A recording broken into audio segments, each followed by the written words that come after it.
Hi there, welcome to ChatGPT Foundations. My name is Jeff Borschowa, and I will be your guide in this presentation today. Up front, I want to share a caveat, a disclaimer. ChatGPT is a registered trademark of a company called OpenAI, and I am in no way, shape, or form affiliated with ChatGPT or OpenAI. That means I do not get paid when people sign up. I do not get paid by the company. This is me as an entrepreneur teaching what I've learned so that other entrepreneurs can follow this path, or quite bluntly choose whether they follow the path or not. This course that I'm sharing today is a prerequisite course for an advanced course that I teach. We call it the Digital Dojo. And basically the idea is, with the Digital Dojo, we take you from overwhelmed observer to empowered advocate. And yes, we've implemented belt levels.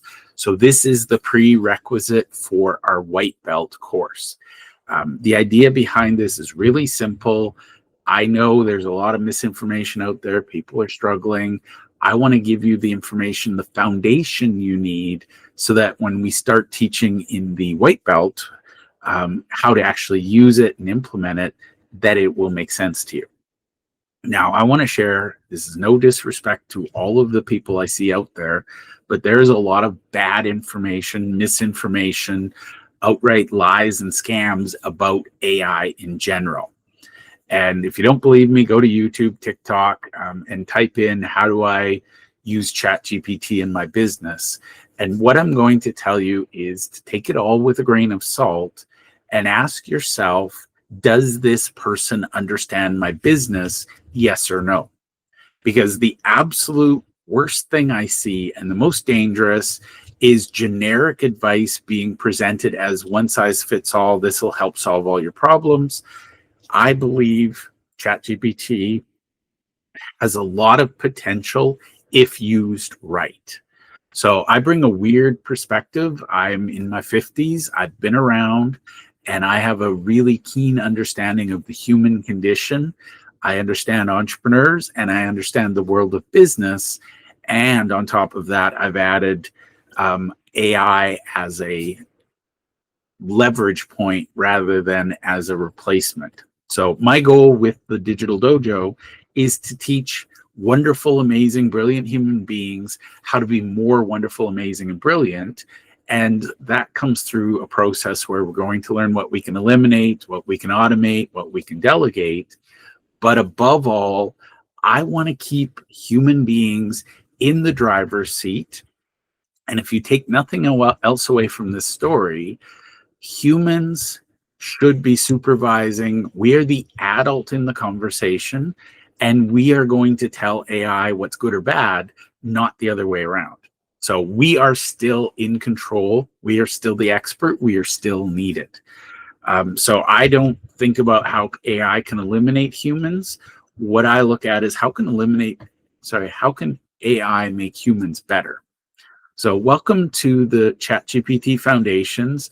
And by the end of this, you will go from overwhelmed observer to empowered advocate. And again, that's the goal for our 10-stage program. The goal for today is you will understand how to sign up for and how to basically use ChatGPT in your everyday life.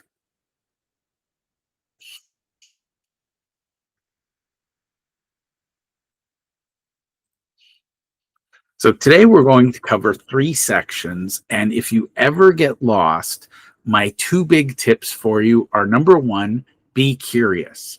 The goal is that we should approach AI with curiosity, and we should be asking questions. Literally, this is the first tool in the history of humanity that can and will teach the users how to use it better.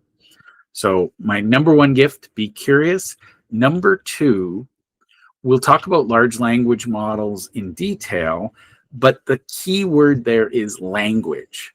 So a lot of people approach AI and they're nervous because they think they have to learn how to code. The reality is it's about language. So the better we communicate with AI, the better results we get. Now, truthfully, if you're lazy with AI, you're going to get lazy results. And sorry, but that's nothing but average and mediocre. If you're curious and if you communicate well, you'll get amazing results. So I can't guarantee you're going to get amazing results. What I can guarantee is garbage in, garbage out, or brilliance in, brilliance out. The choice is up to you. So we're going to cover the core machine. What exactly is ChatGPT? Then I'm going to walk you through the safety brief, how to use it well and effective. And I will show you how to get started, because that, I think, is the first step, is always the hardest. So the core machine, ChatGPT, is a small part of a big field, or multiple fields, if I'm being honest. So think about it like this. Artificial intelligence overall is like a massive library. There are thousands of books in that library, or tens of thousands at this point, and large language models is just one field within one book within that big library. So ChatGPT is one of many generative AI models, and what that means is it creates content based on user input. Generative models can include, the text version like ChatGPT. It can also include audio, video, pictures, etc. So what I'm going to teach, and why I'm going to teach it, is that everybody I've met wants to learn every piece of AI out there, and I've been guilty of that. It's exhausting and, quite frankly, becoming impossible. So my advice is pick the one thing that has the biggest effect in your business, learn it well, master it, use it to reduce your time and to increase your leverage, and then use some of that free time to reinvest in new things. And the reason I say that, most entrepreneurs are overwhelmed. If I tell you to master one tool, you probably have time for that. If I tell you to dabble in 100, I guarantee you will give up. So let's talk about what a large language model actually does. And again, it's a subset of a subset of a subset. It's a small area, but it's a huge area of leverage. So a lot of people are worried AI is going to take my job. It's a threat. It's going to kill my business. Employees are worried they're going to lose their jobs to AI. Companies are worried they're going to lose to AI competitors. I'm going to be blunt. There's a lot of hype and a lot of snake oil out there. Everybody is exaggerating where AI is. The reality is you're the adult. It's your job to do quality control and things like that. So I see it as a new layer of leverage. And in our Digital Dojo, we teach you how to actually apply it specifically in your business. And this is the wonderful thing. I can teach a general concept, and then with a little help, I can show you how to customize that concept so it's tailored specifically to your business. And believe it or not, that's the piece that the vast majority of people saying they're experts, they're missing the actual practical implication. People try it, fail, get frustrated, they blame themselves, they give up. I don't accept that. My belief is no entrepreneur left behind. So I'm going to show you how to move it forward. So before I do, an LLM is not thinking in the traditional sense. And I'll walk you through that. But basically, I want you to understand it is not thinking and feeling and processing, it's calculating. So the simple non-technical definition, ChatGPT has been trained in trillions of data points. It's absorbed content from all over the internet. And yes, that's good and bad. It's absorbed TikTok, YouTube, Wikipedia. There's some debate about, online newspapers, things like that. It's also been trained by Reddit. There's a lot of data. Now, the fundamental problem with the data is there's a lot of it, and some of it's good, some of it's bad. So I'm going to give you a really simple explanation. If you have a child in high school, for example, and you walked into the class and you asked all of them to define a term in algebra. I don't know, variable, for example. Let's say you have a class of 40 kids and a teacher. You're going to get 41 answers. 40 of them, I would argue, are questionable, and one of them should be definitive and the expert. That makes sense. Now, the problem with large language models is it sometimes weights the commonality. So it would look at the answers and say, of the 41, 25 said this. Now, a good model, and ChatGPT has this, should look at the expertise and should give a weighting and a confidence factor. So the teacher's answer should be more confident than the student's. One of the problems is nobody can do this at scale. Literally, ChatGPT, I think, has crawled the entire internet. We are going to go through some dark ages where there's a lot of misinformation because we don't yet have, TikTok content doesn't come with a confidence match. So somebody's got to look at it and say, no, that's really bad advice. And if you doubt me, just Google ice bucket challenge or Tide Pod challenge or cinnamon challenge. A lot of people thought it was a good idea to eat Tide Pods. Bad idea. But the internet is filled with that. So if you asked ChatGPT about Tide Pod challenge, it might actually, in fact, tell you go for it. So you as the adult need to understand that it is not thinking and feeling and assessing, it's calculating. So really, truly, based on what you give it, it calculates the next word, it finds the patterns you're looking for, and based on the wide depth of knowledge out there on the internet, it is basically calculating what the next best word is and what the next best word is, and it writes sentences as a calculation. And now the good news is it does it really fast, but the reality is it's not thinking like you or I, it's calculating what the next most logical word is. So as the LLM mechanic, we need to understand that it is calculating, not thinking. And believe it or not, this is, I think, the biggest myth we need to bust, is that everybody calls it artificial intelligence. So there's this assumption that there's awareness and it's actually thinking, but it's just calculating. So if you ask for a Shakespearean sonnet, it knows the rhyming scheme of iambic pentameter, and it will calculate a reasonable version of a sonnet based on what it knows about Shakespeare. Now, if you say, write me a poem, that's a very different conversation, and it's less clear. You're going to get a very different result because it doesn't know, are you looking for a sonnet, a haiku, a limerick, a song lyric? What are you looking for? But basically, this is where most people make the mistake. They assume ChatGPT is smarter than it is. And we don't do it any good by saying, we measure it in terms of words humans can understand. So we talk about its IQ. That is a mislabel because it's able to do the work of a human with an equivalent IQ, but it's not exactly an IQ. It's not an intelligence quotient. So just understand this is literally, in the old days, calculators changed the way we did math. Before that, it was the abacus, then the calculator, then the computer. Now, this is like a calculator. It's calculating the words for you.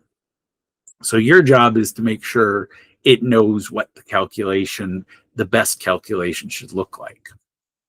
So I'm going to bust 3 myths. And these are the 3 I run into all the time. You might run into something different. Myth number 1, it can read my mind. And the reality is, and this is something that fascinates me, a lot of people sit down at the keyboard and they type one thing, one set of instructions, and they expect AI to understand what they want and give them a good result.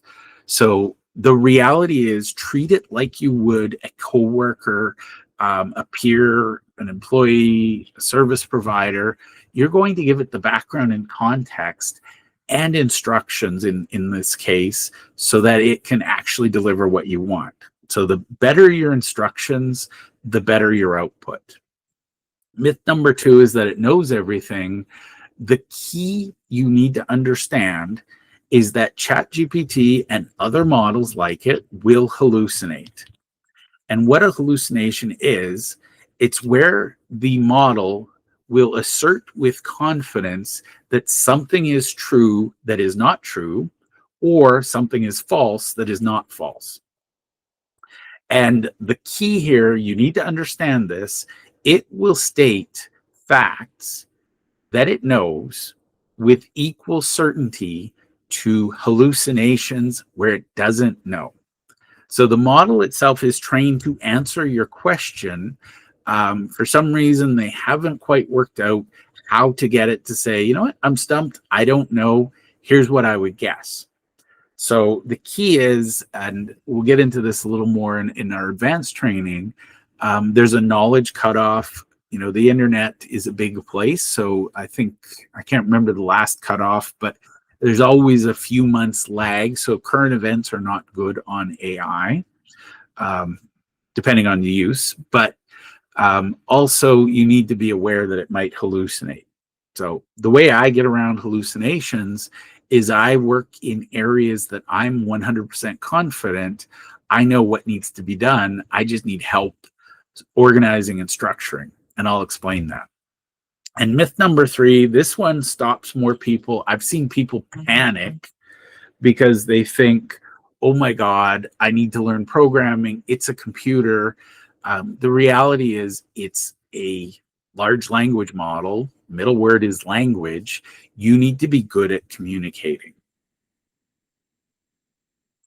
So in this segment, we're going to talk about the AI safety brief. I'm going to show you what it does well, what it does not do well, and I'm going to show you a few cautionary cases. And I want you to understand the first step is just being aware. If you've got curiosity and communication skills, and by the way, those are both muscles you can exercise and grow, but if you've got curiosity and communication, you do not need coding. In fact, I've seen some people who are good at coding struggle with AI because it is, in fact, language first. So these are my 4 Ds of what it does well. So it's really good at drafting things, and I can't emphasize this enough. You're the grown-up. I've actually heard horror stories of people who got AI to write something, and God forbid, you can actually set it up so that it'll write and send an email. That to me is just plain moronic. I wouldn't do that with a junior intern. I would definitely not do it with AI. So I get it to draft things. I'm still the adult. I read it, I edit it, I finalize it, then I send.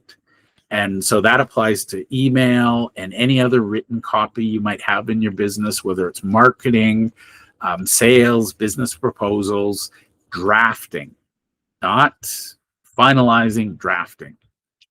Now, it's absolutely amazing at delineating, which is just taking big things and summarizing it and breaking it down. Now, caveat there, it's not perfect. One of the things that they've discovered is large language models like ChatGPT, they tend to overemphasize recency. So if you ask it to summarize a meeting and the last thing you talked about was snacks in the break room, it might over exaggerate the importance of that to the minutes of the meeting and the action items. So you've got to actually specifically guide it to make sure it doesn't miss things. And my personal favorite use is diverging. I love brainstorming to find out what I don't know, what are my blind spots, what are some things we can do. And the key is I'm the adult. I'm going to take the ideas, I'm going to validate them myself, and then decide which ones I implement. And then once I do that, I can come back to AI to help me implement. And then last but not least, this is the boring one most people hate. I call it disciplining. And basically, it's getting AI to edit and check grammar. Again, it can do it well if trained properly. So, what it does not do well, this is the three C's. I mentioned this earlier. Current events, it's sometimes there's a lag between an event and AI learning about it. So, if you're looking for current events, you're going to have to be very specific about which tools you use and why. As I said earlier, it also hallucinates. So, being critical, it's not great at fact checking or source verification. I've seen it. I'll give you an example. I uploaded a copy of one of the books that I wrote, and I asked it to summarize the 12 chapters in the book. Sorry, it was 11 chapters. 7 of the summaries were right. 4 of the summaries were complete and utter fabrications. And interestingly, I would argue that the 7 that were right were dumb luck. And the reason I say that is based on the conversation, I recognized that ChatGPT had gotten as far as the title of each chapter, and then it filled in and calculated what it thought the chapter should be about based on the title. And it just happened 7 of the chapter titles were very literal, and 4 of them were a little bit more abstract. But when I pushed for details on the other 7 chapters, it was basing it on assumptions and fact checking that was, in fact, false. Now, interestingly, it actually gave me references to pages in my book where this data supposedly came from, complete and utter fabrication. So do not issue anything with any confidence until a human in the loop has reviewed it. Now, the last C is being creative. And what I mean is creating true innovation or original content. AI is just remixing. It doesn't invent something new. It's up to the human using it to figure out how to actually invent the something new. Now, the key, and this is where it looks like it's creative, I can ask it to remix. So, for example, I can take, my favorite movie lines from my favorite movies, and I can ask it to write a song based on my favorite recording artist using a rhyming scheme from one of Shakespeare's sonnets, and it will do that in amazing. But the key is it's just remixing. I haven't actually created anything new and innovative, or it wouldn't create anything new and innovative. It's my recommendations that makes it innovative. So it can be used for innovation, but you got to know what you're doing to get there. For the most part, you need to understand what it's creating for you is not unique. And in fact, I will give you an example of this. I use the word alchemy a lot. And my AI picked up on that and it started using it in everything. And because I see patterns, I also noticed that alchemy was coming up a lot in online posts. People were talking about turning things from lead into gold. It's a common thing. So AI will pick up on something. It's like a nervous tick, and it just repeats it. It feels original and unique to you because you created the context, but the words sometimes can be repetitive. So watch for that. Now, I cannot stress this enough. A lot of people have ignored this. I stress this: use any tool at your own risk. It is up to you to learn the tool, to understand the tool, and know how to use it. And I can't stress this enough. And obviously I can't because I keep stressing it. Never input proprietary sensitive client data. If something's confidential enough that you hide it on a server or password protect it, don't put it unfiltered into a large language model. We can get into that later, but the reality is these are models. They're being trained on the data. It's not as simple as a search engine that, I could search up and say, give me the secret recipe for the Cadbury. How do they put the caramel into the caramel bar? But sensitive information is available. And for the record, the LLM companies, they have disclaimers saying they can use your data to train their models, and they're monitoring conversations. They can share your details with authorities if they suspect a crime is being planned or committed. And again, never use the final output as a final fact or source. Always use human review. So think of it as it's a creative intern who sometimes daydreams, might drift. You're the adult. Okay, now we're going to get into the actual meat and potatoes. I'm going to walk you through the interface. I'm going to share some best uses, and I'm going to start talking to you about prompting. So my goal here is to give you the confidence to take action without triggering your nervous system and putting you into a state of freeze. So I will give you a quick tour. I'll show you how to sign up, and then I'll show you a few things. So bear with me.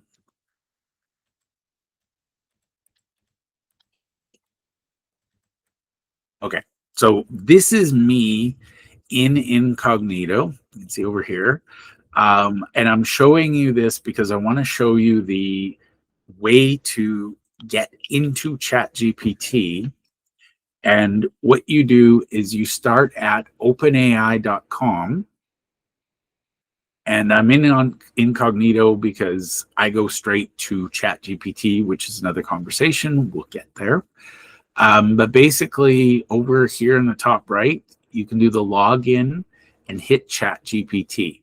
So openai.com, and then click the ChatGPT under login. And what it'll do, you can use ChatGPT for free. You're going to have to accept the cookies. So here you can sign up for free. And my advice is do this. Sign up for free, try it first. Just know that the free model is a little like asking an elementary school kid to help you with your adult stuff. So asking them to help you create a marketing plan, you're going to get something drawn in crayons. Now, it's not stupid. It's just not as advanced as the paid version. So you can click on sign up for free. If you have an account, you can log straight in, or you can click on try it first. I forget the various pricing levels. Let's see if that gives us. Okay, so if we click login, so it'll ask us to log in. I'm not going to do this because I'm already logged in. I don't want to mess up my account. But I use the paid version. I think it's called Business. It's $20 a month, give or take. So it's not complicated. It's not scary. But I highly recommend the $20 a month because it's like having a professional level assistant who sometimes daydreams versus an elementary school kid who's daydreaming more often than not. So you can log in, and basically this is the clean screen. So this is what you will see, and I'll show you mine in a second. But basically it starts with, it has a question for you, and you can either click one of these conversation starters. Okay, so the basic level, there's a $20 a month and a $200 a month. I'm going to be blunt. I see great results with $20 a month. I literally can't understand personally what I would gain by going with the $200 a month. So you do what works for you, but my personal opinion is use the $20 a month, get comfortable, and if you find something's missing, then ask yourself if the $200 a month is a good use. So that's my path. I use the $20 a month. I recommend it to all my people. There's specific cases where the $200 a month is better. I don't need it. I don't use it. Okay, so I'm going to actually show you my ChatGPT.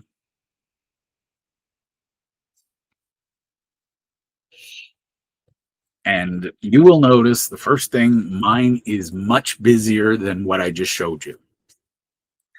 So here is the interface. And believe it or not, this is the easiest software on the planet to use because it's learn as you go. So this is the interface. And over here, you've got the ability, you can create a new chat. So this is a chat. Every conversation is called a chat. You can search historical chats. There's a library. This shows images you've created in the past. And sometimes it takes a while. So these are some of the images I've created. Codex is if you're using this for coding. I'm not going to talk about this. And then projects is where you can put conversations, chats together as they form part of a theme. Now, this is where mine gets really busy. You will see in your window, you'll see GPTs and the option to explore. And if you click on that, there is a world of custom GPTs other people have made. Personally, I don't use any of them. And the reason I don't is I don't know what went into making them. Therefore, I don't personally know my confidence level with their outputs. Now, in our Black Belt program, we teach you how to build your own. You don't need to know this yet. This is not for you. But what I do is I create my own based on their specialists trained on specific knowledge. So I've got one that I created for the Digital Dojo. It is an expert at my belt system and it walks people through it. I've got different models for different things. Again, you don't need to know all of this yet, but really this is where you can play and you can explore. Personally, I'd play around with some of these, but true trust, I need to know how they're built. So let's ignore the GPTs. And this is where most of your life is going to come in. You can see I've got a few chats. I usually purge this once a month. That's another conversation for another day. But the chats are individual conversations that I'm having with GPT.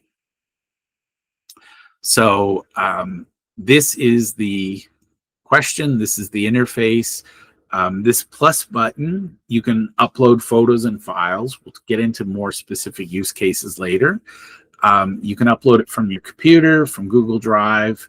And then the models, you can use it for deep research. So I have the paid version. I get 25 deep research conversations a month. I can use DALL-E, which is built into ChatGPT, to create images. I can create agents. I'm not going to talk about agents today. It'll make your poor heads explode. You can add other sources. And then you can also do things like study and learn, do a web search, or a tool called Canvas, which is a conversation within a conversation. So this is the main interface. And basically, you can turn on temporary chat, which basically gives it amnesia, so it doesn't use your history as part of it. I rarely use that. Honestly, it'd be if you're doing something completely different from what you normally do, you might want to use that. Now, the fundamental I want to show you is down here, bottom left, is my face, my name. And if I click on it, I can upgrade my plan. I'll show you this. So I'm using the plus, and I can upload to the business, which is a little bit more expensive. I think the business one, I think it's payable. Yes. $30 per seat per month. Again, I literally don't use it enough. So if you have big limits, need more security, things like that, I don't need any of this, so I don't pay for it. If you need it, obviously pay for it. You can also look at the personal, and this is the one where I said there's a $20 a month and a $200 a month. Again, I don't use any of this, so I don't need it. So I'm going to go back because I don't think we need this. Okay, so this is the thing people miss is personalization and settings. And also the help is here. Um, Honestly, I never use it because I asked ChatGPT to help me. So personalization, this is where most people get the best results and most people miss it. In the personalization, I've enabled it and I use the default. I'm going to be honest, I really go to the cynic more often than not. I'm okay with critical and sarcastic. Most of the time, I'm either in cynic or robot. I don't like fluff. And I don't need support, so I don't need the listener. But I do use the nerd setting. So you can set the personality, and then I've given it detailed instructions as to how to work with me. And I've given it what to call me. Here's my occupation. Take the time, and honestly, I use ChatGPT to refine this, create the personalization so it sounds, feels, acts like you. And it will track your memory. You can wipe it clean. I do that regularly because I use other ways to track memory. But in the memory, it will retain your conversations and things you do.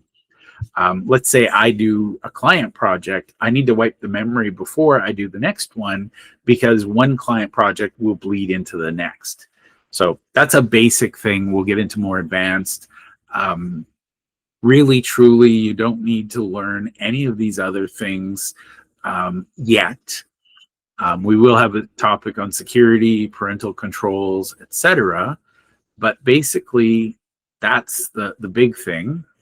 And then last but not least, under settings, you can change some notifications. You can do the personalization I just showed you. You can schedule things. We are not going to get any of this because it's actually fairly advanced. So the last thing you need to know is working with the chats, and then we'll actually get into the using it. So over here, these are all the conversations I've had. So Ikagi, I never pronounce it right, but basically it's a Japanese term for reason for being. So you can see this is the start of a conversation. Now, if I hover over it, these three dots appear, and I can share the conversation with somebody else. I can rename it so that it makes sense to me. I highly recommend you learn how to do this because later you'll read these and go, what the heck's that conversation? Excuse me. And then any conversation, you can either archive it or delete it. Personally, I archive because I never know what I'm going to use. And archive keeps this clean. The beautiful thing is when you archive something and I search for it, it still searches them. If you delete it, it's gone. So it's entirely up to you. Now, a lot of people think I can just copy this link up here and share it, but ChatGPT requires you to use the share. And so you can either get that by clicking the three dots next to the chat or the share button up top. And what that does is it shows you what's being shared, and you can either copy the link, post it on X, LinkedIn, Reddit, but then people can read your conversation. Now, the cool thing is they can then start having the conversation in your conversation, and their conversation branches off independent of yours. So I could start with what is Ikiji, and then I could send it to people and say, hey, fill this in. What do you love? What are you good at? What the world needs? And each one will have their own conversation. It's actually pretty cool. And it won't overwrite mine. So this is the platform. And then over here, you get to pick the models. There is a lot of noise about 4 versus 5, blah, blah, blah. I don't care. I'm going to be blunt. If you know what you're doing, the model matters less than the person using the model. So I let it auto detect which is the best. In the conversations, you can go for instant to get really fast. You can get it to think a little bit quickly, or you can let it ponder and take some time. If you need the research grade intelligence, then you're going to do the upgrade. And of course, the favorite legacy model is ChatGPT 4. There's other models, but honestly, I always learn to use the latest model because it's the most useful for me in the moment.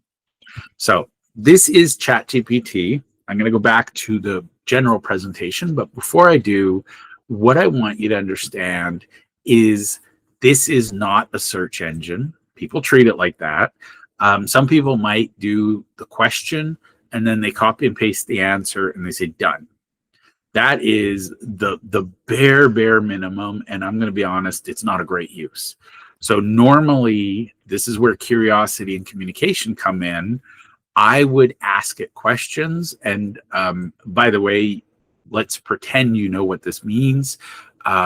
If you don't know what it means, I would Google it and validate and make sure that these are the right 4 questions. But here's where it gets good.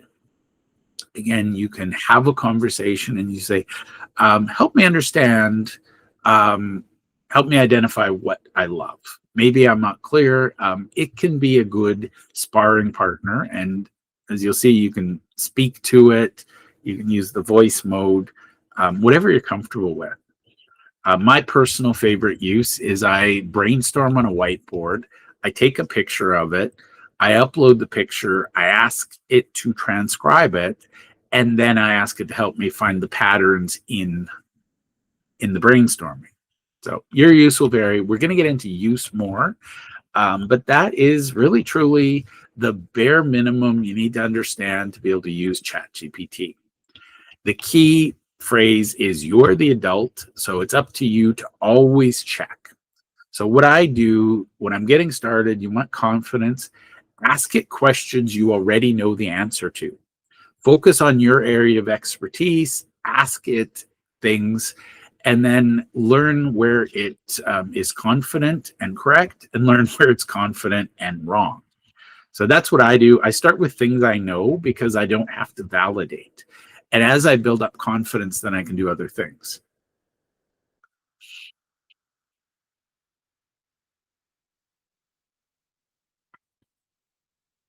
So I'm going to talk you through a couple of prompting things.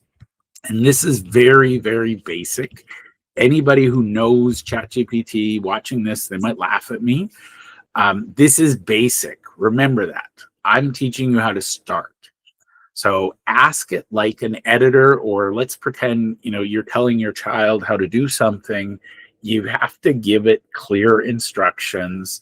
And one of the simple structures I use is here's the goal that I'd like to achieve.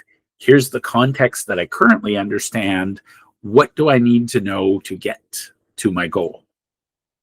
And again, it's a conversation. The first 1 or 2 answers, usually I throw them away. I'm going to be blunt. Most of the time, I don't even read them. I'll ask the question. I'll let AI answer. I'll skim it. And then I'll ask a clarifying and a clarifying. The gold usually comes by the 3rd or 4th interaction. It's rarely ever in the first. So that's the key, is ask it questions as if you're trying to understand something. Look for clarity. You wouldn't hand a task off to a child and say, hey, go do this. You would explain, here's how to do it. Here's the steps. So treat AI like an employee or a child. You got to give it context. Now, here are the 3 big mistakes I see. A lot of people will just go in and say, ChatGPT, write me a blog post. So mistake number 1, you provided 0 context. Who's the audience? What's the post about? What's the details? What's the tone? What's the length? What's the style? So context is everything. Mistake number 2, and I've seen this, believe it or not, people will ask for too much at once. So I've literally seen people, and by the way, there's tons of TikTok and YouTube videos on how to write a book. And I'm not kidding, their approach is simple. ChatGPT, please write me a 12-chapter book on artificial intelligence. Guaranteed somewhere in there, you're going to get a lot of garbage. And the reason is you're asking it to write the whole book. So my approach, I create the context first, the table of contents. Here's the layout, and then I'll ask it for themes. You do it step by step, and once you have the layout, then you write one chapter at a time, one segment of the chapter at a time. You need to learn to chunk things. Again, if you've got a 12-step process, don't say, ChatGPT, follow these 12 steps. You say, let's do step 1 together, get my feedback, then we'll do step 2.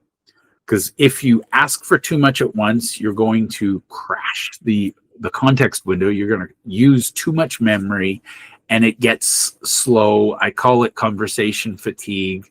After a while, its brain checks out and it starts giving you gibberish. So don't ask for too much at once. And mistake 3 is treating it like a search engine. I showed you that, the one and done question. So here's my 3 best practices to jump in. Number 1, state the role. ChatGPT, you are a LinkedIn content creator. So give it a role. And then best practice 2, I've mentioned this, this is my favorite thing. Start with something low stakes and something you understand. So for example, I get a long email from a friend of mine. I will paste the email into ChatGPT and say, help me organize my thoughts on this. What questions should I answer to respond to this email? And then I read the draft, and then I edit it, and then I send it to my friends. So start with low stakes, build confidence. Best practice number 3, I don't follow this one, but a lot of people say you should. Keep ChatGPT in a separate window. That assumes it's separate from your workflow. I've integrated it to the point where it is in my workflow. Everything, literally, I use Google Chrome. I don't leave Chrome much during my day. So I'll have a tab for ChatGPT, multiple tabs for ChatGPT, if I'm being honest. But I'll also have my Gmail and my calendar and things like that. But if you're easily distracted, have it as a separate window. Honestly, this one doesn't resonate with me, but I know some people really want to keep it separate. I've embedded it, so everything I do is powered by ChatGPT to some extent, so it's always open. And I will warn you, it can be addictive, so put your feet in gently.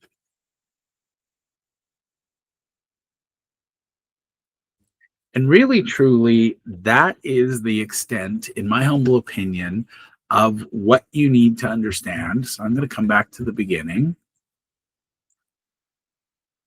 And our goal today was to understand how the machine itself works, how to use it well, and how to get started. So I believe we've accomplished that. If you've got any comments, questions, the reason this video is being shared on YouTube is I am sick and tired of misinformation. So I figure I'll put good information where the bad is also residing. No offense, YouTube. But it's also, I'm going to share this on other platforms because I truly believe that if we help people use AI better, it is by far the single most impressive advance in human ingenuity, human innovation ever. And truly, if it's used well, it is the most leveraged tool we as humans have at our disposal. And again, I will underline garbage in, garbage out, or brilliance in, brilliance out. The choice is yours. So whether you choose to work with someone like me as a coach who can help you practically apply AI into your business, or you decide to go your own route and learn it yourself, all I can say is be curious and practice your communication skills. Those are the 2 things. If you have those, everything else works. And I guess last thing I would say is critical thinking is important. Use it, apply it. Never take anything you get from AI at face value. Use it as a tool, not to replace your own thoughts and effort. So thank you for taking the time to learn the foundations of ChatGPT with me. I hope to see you in the Digital Dojo. There's a link below if you want to learn more. Thank you.